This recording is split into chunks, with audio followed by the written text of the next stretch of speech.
Hello, hello, hello. Shelly Rivera, Coffee Anxiety and Love. Today is Tuesday, and yesterday we got a lot of work done around here. I had three big plants that needed to be repotted. They were in small, like gallon-sized pots or something like that. I put them in some really big, like barrels or whatever, so they have a lot of room to grow there. One is a persimmon tree, and then two oak trees. So I was very happy that I got that done finally. I do have some other tasks around here that I've been given that are going to take me a little bit longer, a little bit more research.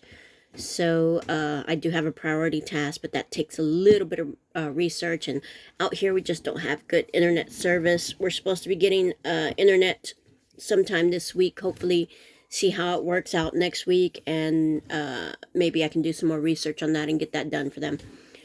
Um, Other than that, yesterday CJ was really working hard on getting the rest of the barn cleaned out. Most of it is done. We have a self-serve kind of like one of the older model like ice cream things where you kind of like slide the door up, the glass door up, and like they would have all the ice cream or cold stuff in there. It's really really cute. It's very heavy. We went through it yesterday and found a whole bunch of books and kind of went through the life of the previous owner. Found the last will and testament, found letters written to the person as they were going off to college. I guess either from his dad or stepdad or something like that. Um, yearbooks and things like that. And it's kind of sad. This is the second time that we've had to clean a house or a barn or something like that, where we look into a person's life and see everything that was left behind, and that for whatever reason, we don't know the reason or why, but this person didn't have anybody who came and went through their stuff and had care enough to want to keep some of it. I mean, it meant something to the person who kept it, of course. The yearbooks, pictures, uh, birthday cards, graduation cards, books, notes, things like that. And it meant something to them. But yet, when it came to the end, there was nobody there for them to see any kind of sentimental value in it. Maybe they didn't have family that was there to go through it, or I don't know, maybe just something happened that it didn't get looked at, and it's kind of sad. It's kind of sad that you think you hold on to all this stuff and you have these sentimental things, and it means something to you, but what does it mean to other people in your life or other family members? I'm getting bit by something everywhere, like on my face and on my arms and stuff. So just a thought, what do you really really need?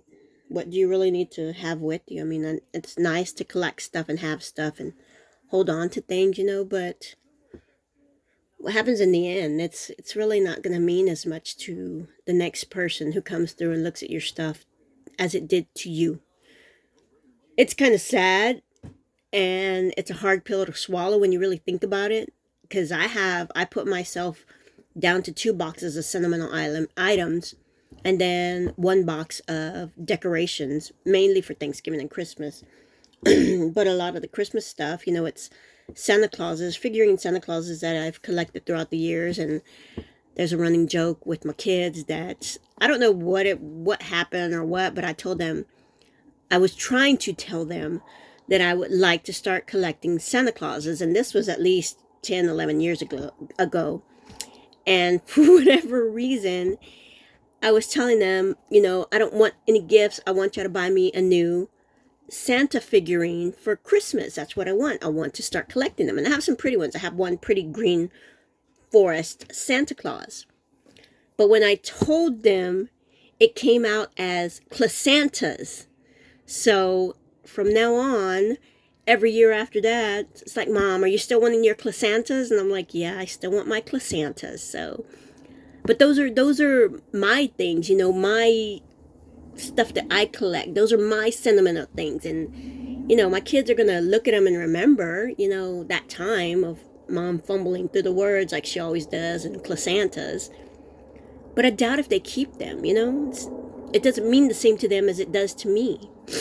And I have their report cards, and I have their pictures when they were little, and stuff that they drew, and Mother's Day cards and Father's Day cards and things like that. So I don't know. It's just it was sad when you look at somebody's life and nobody came to pick it up, And I also had, I don't know, an episode or something last night. I don't know what it was, but evidently I stopped breathing in my sleep. But it wasn't because I was sick, or maybe that contributed to it a little bit, but I was having a freaking panic attack in my dream. And let me straighten this out a little bit for you guys. So I was having somewhat of a panic attack in my dream, and it was a dream inside of a dream at the end. Because at the end of it, I was aware that I wanted and needed to wake up. And it's like that sleep paralysis. You're there and you want to move, but you just cannot. But you are very conscious and aware, but still asleep, that you need and want to move. So in my sleep, I guess, as I was not breathing, I was shaking my husband, shaking CJ to wake him up. And then I got so scared that I was clawing at the wall of our bed, where our bed is, because it's a little bitty cubby hole for our bed. And I'm clawing at the wall and shaking him at the same time so he can help me wake up. And I just couldn't wake up and snap out of it. And in that moment, I guess, is when I stopped breathing, and I come to, and he is right over me, like breathing air back into me. But we've already analyzed the dream. And for me, it was scary. And I don't know if I was scared of the dream, if I was scared of the image, or what exactly I was scared of. Because what I saw, I've been interested in, and not interested in this fact that I want to practice this or anything like that. It's just all the stigma around it, the spiritual meaning of this. And I've been doing a spiritual journey for 2 years now almost. So it's not that I want to be a worshiper of that. No, it is I am interested in the spiritual shadow duality part of it. So what I saw, I was in a dark room, and I know it was me, and I was looking at this. So it's me in a dark room, all black, purple lights, red candles, and there's this image of just the head of a goat with the pentagram on it. And I could hear myself speaking to it, not in a language that I was familiar with. And the moment I got startled and scared is when I heard a rumble from the goat and somewhat of a voice beginning to speak. I didn't bother to finish hearing what it had to say. I freaked out, and that's when I started trying to wake up, and that's when I came out of whatever I was seeing, and I was aware that I was in my bed, and I am trying to get myself to wake up and trying to get my husband to wake me up. And I guess in that is when I started having the panic attack and stopped breathing. Now, I do go back. When my husband helped me, we went back and we looked through, some of the meanings, symbolism of why you dream. And the image is Baphomet. Not so much referred to as Satan or the devil or anything like that. No, the proper term is Baphomet. And there's a lot of work out there, writings and things like this about its meaning. And yes, it is contributed to the occult, but I've never felt anything that has drawn me in that direction at all, ever. curiosity about the spirituality of it. Yes, the duality of it, meaning Baphomet is portrayed as male and female. Why, I don't know, and that's some of the stuff I want to research. And basically, the interpretation of the dream is that, there's a lot of shadow work that I need to do, which is self-work, internal self-work, my fears and what I'm going through right now. I haven't finished doing my spiritual shadow work for sure. I get to a point where I come up to a certain point in my life and I get scared of it. And I back away from everything. I have not been able to move forward past this certain point in my shadow work. And shadow work is nothing evil, nothing bad. There's no negative connotation. Shadow work just means you are analyzing your internal self, who you really are, what you love completely and what you fear completely. And that's what shadow work is. It helps you to go back and remember things. And there are certain times in my life as a kid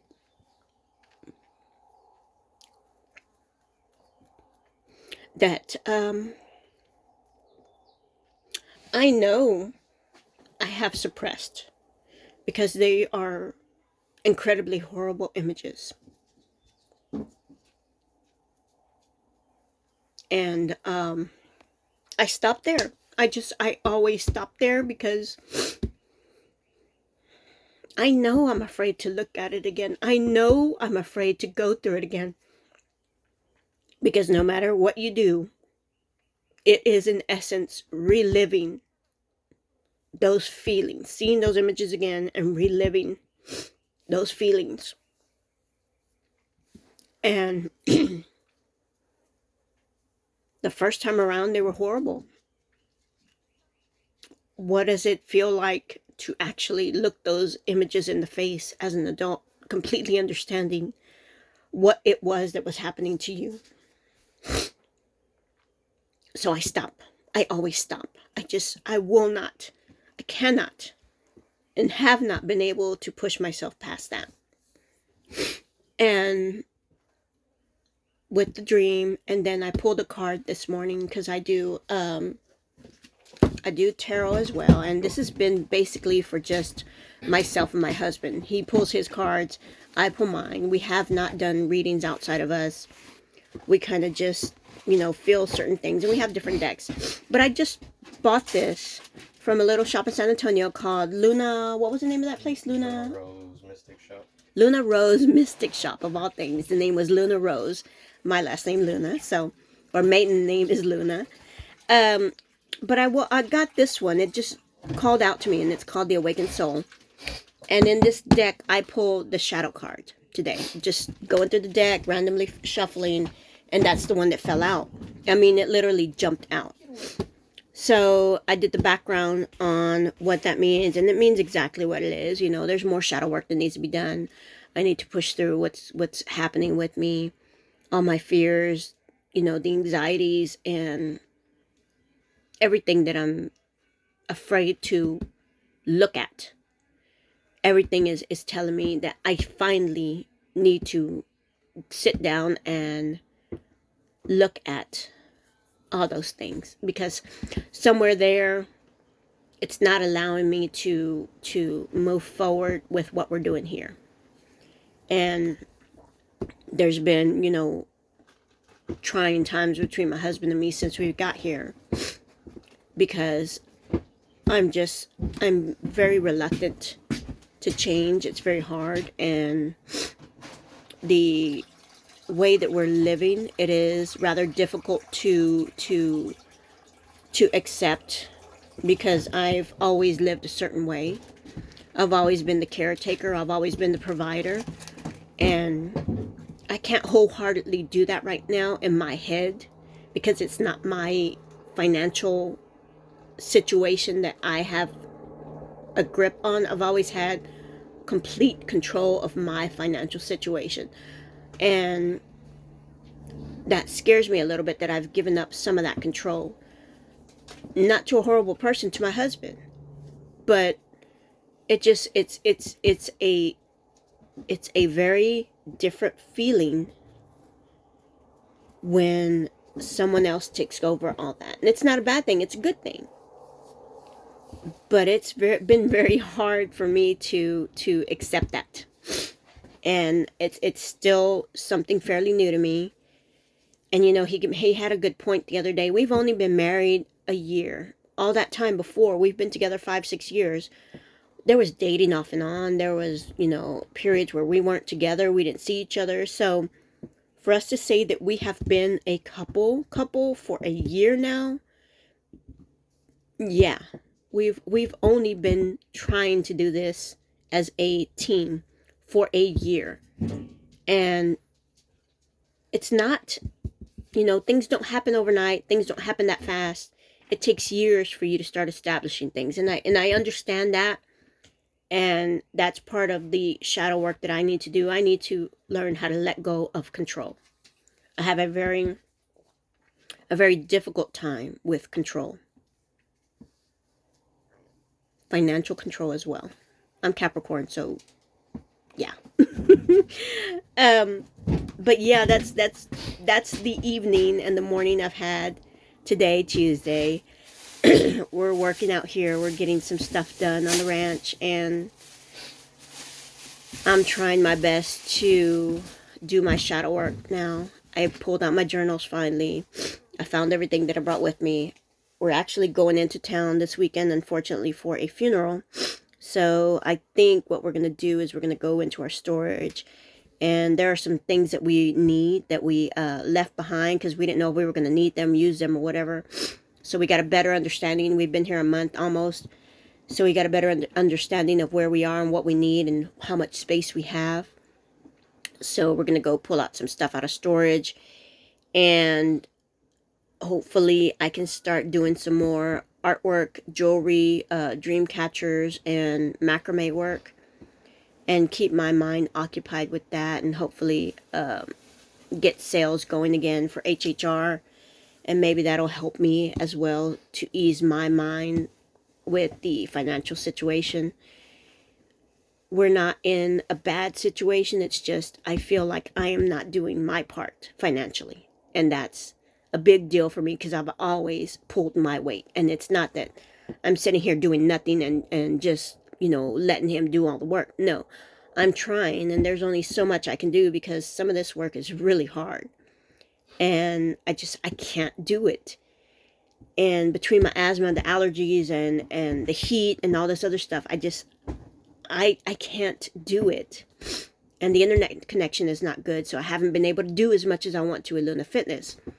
So I think all of that has bundled into this stress ball, and why I'm having this dream, and why I'm pulling these cards, and why all this feels like I need to release somehow. But I know I'm going to be okay. I know things are going to be all right. And I just need to do the work and push through the fear that I have of looking at that time in my life. And once I finally push myself past that, I think things will start feeling a little bit better mentally for me. I'll feel a little bit more relaxed and at ease. So I will be doing a lot of shadow work, needless to say, within the next few weeks. See how that goes. Start journaling. And I have one specific journal where I talk to my brother. I haven't talked to him since February, so I may need to write something down soon, or at least let him know about this.